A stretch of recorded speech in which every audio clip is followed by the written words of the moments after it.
कहा जाता है कि हौसला बुलंद हो तो मंजिल आसान हो जाती है।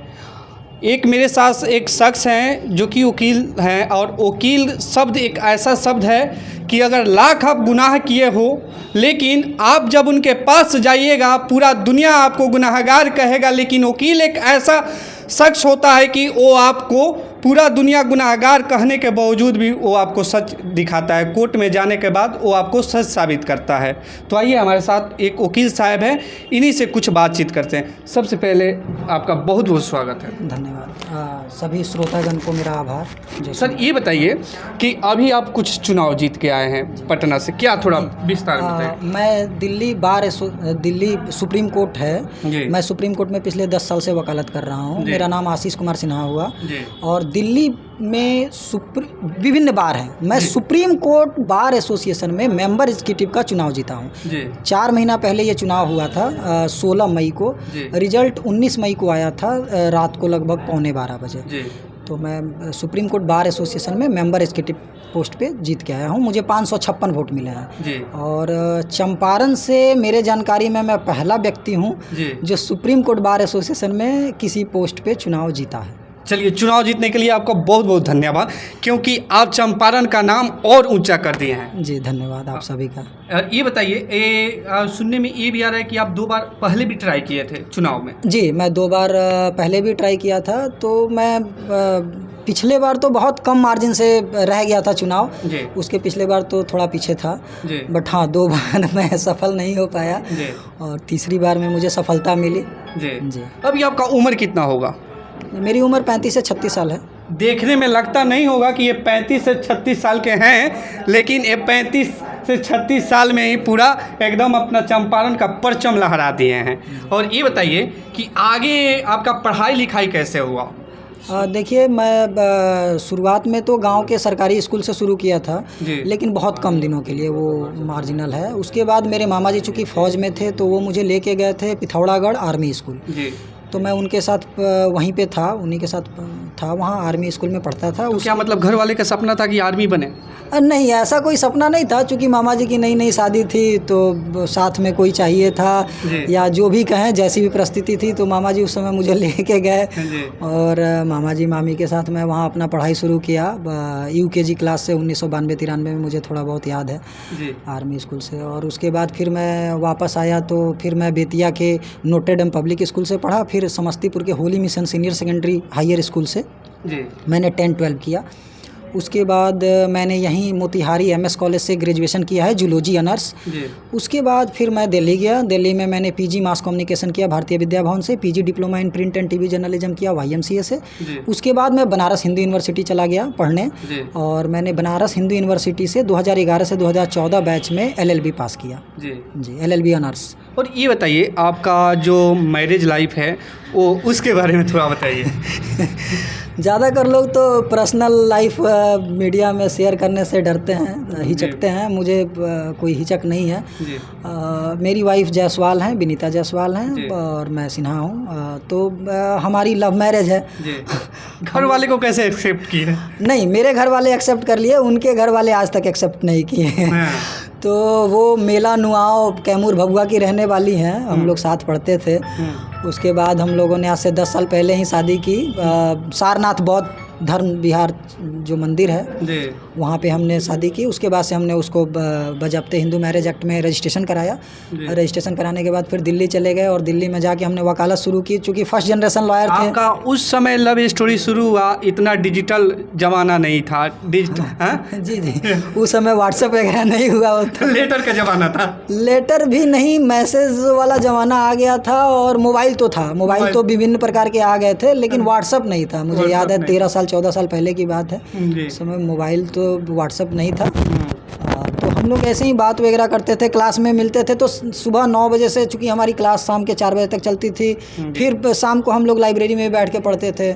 तो लगा कि मेंटल फ्रीक्वेंसी मैच कर रही है, एक दूसरे को समझ रहे हैं। तो हम लोगों ने गार्जियन से बात की, उनके भी और हमारे भी।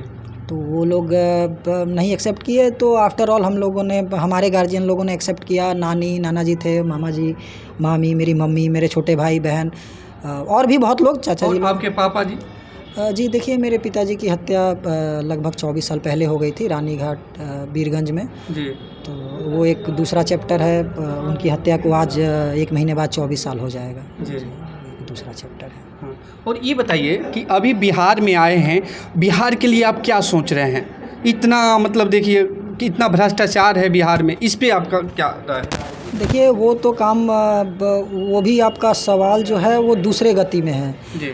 बिहार के लिए तो बिहार के लिए आप क्या कर रहे हैं? बिहार के लिए यूँ कह सकते हैं कि जो भी बच्चे हैं जो LLB किए हैं जी। या कर रहे हैं, जी। अगर वो मुझे किसी तरीके से कांटेक्ट करते हैं और वो हमारे फील्ड में, लॉ के फील्ड में, अगर वो जुडिशरी में जाना चाहते हैं, वकालत करना चाहते हैं या जैसे भी कुछ करना चाहते हैं, वो अगर मुझसे कांटेक्ट करते हैं तो यथासंभव जहाँ तक मेरी समर्थ है, मैं सक्षमता है, उसके हिसाब से मैं उनको यथासंभव मदद करूँगा। और सुनने में आ रहा है कि आप राजनीतिक में आने वाले हैं। नहीं, मैं आने वाला नहीं हूँ। मैं 2005 से राजनीति में हूँ। मैं 2005 में JDU ज्वाइन किया था। जी। और उसके बाद एक उपेंद्र कुशवाहा जी ने JDU उपेंद्र करके शुरू किया था। जी। तो मैं 2005 के जनवरी महीने से ही लगभग, मुझे जो याद है, मैं उपेंद्र कुशवाहा जी के साथ जुड़ा। आज तक मैं उपेंद्र कुशवाहा जी के साथ हूँ। उपेंद्र कुशवाहा जी कहाँ गए, कैसे गए, क्या परिस्थिति बनी नहीं बनी, उससे मुझे कोई लेना देना नहीं है।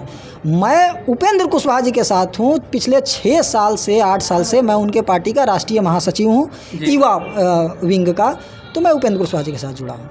तो क्या लग रहा है कि आने वाले चुनाव में आप भी विधानसभा या लोकसभा का चुनाव लड़ेंगे? जी, आने वाले 2025 का विधानसभा तो मैं 100% नहीं कह सकता हूं कि लड़ूंगा ही लड़ूंगा, लेकिन 2029 का लोकसभा मैं लड़ूंगा, इस बात को लेकर मैं श्योर हूं। जी।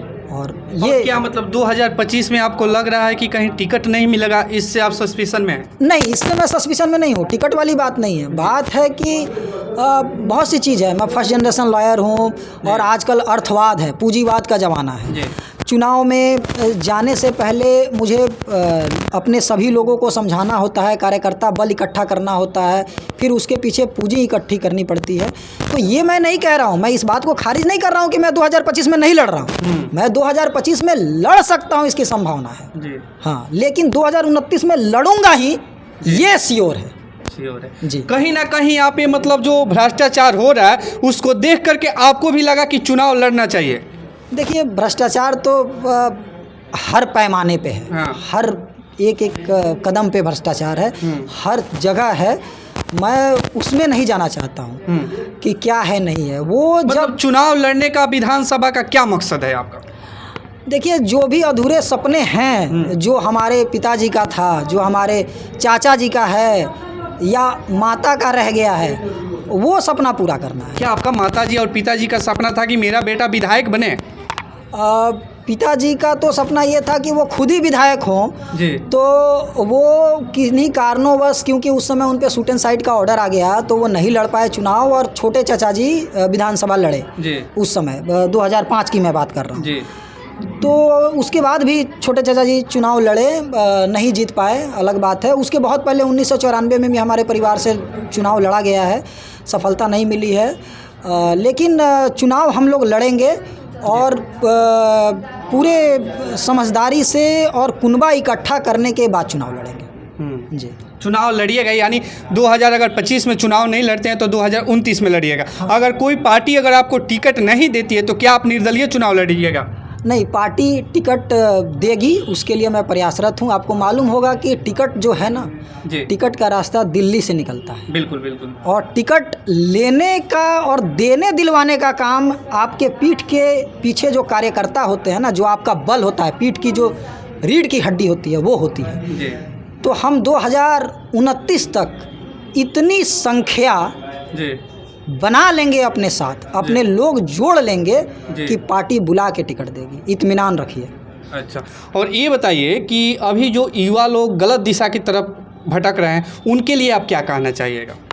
देखिए, हर एंगल में अलग अलग परिस्थितियां हैं, युवा भटक रहे हैं। किस परिस्थिति में वो भटक रहे हैं, कैसे क्या हैं, ये तो मैं नहीं जानता हूँ, लेकिन वो परिवार को बेहतरी से समझें अपने परिवार के साथ समय दें, माता पिता के साथ समय दें, भाई बहन के साथ समय दें, दोस्तों के साथ रहें।